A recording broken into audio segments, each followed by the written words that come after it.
Nor pentsetan dozu izango dala?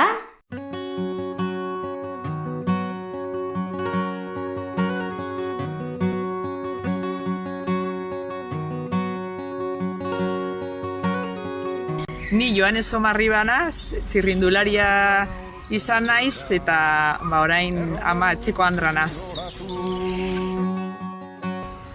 Nik Euskaraldian parte hartuko dut, Euskarari bultzakada emoteko. Umeen artean esan behar dut, geroz eta gutxia. Nik etxean lehen umeekin dana egiten genuen euskeraz, eta orain etorten direz etxera eta dana erderaz.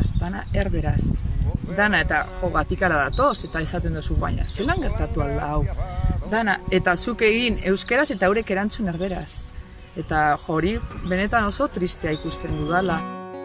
Azkenean, eurek egiten da berderaz eta guk bere bai erabiltzen dugulako erderaz. Bestela ez zuten erabiliko zuten euskeraz. Gure artean euskeraz egingo bagenue, eurek bere bai egingo zuten. Eta garrantzitsuena guk egitea, nagusiak egitea, eurek bere bai azkenean euskeraz erabiltzeko.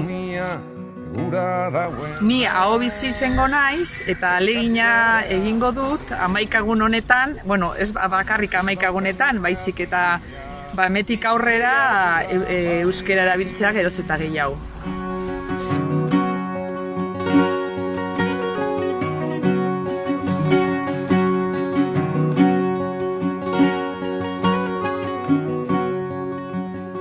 Arrosia eta krabelinia diferenti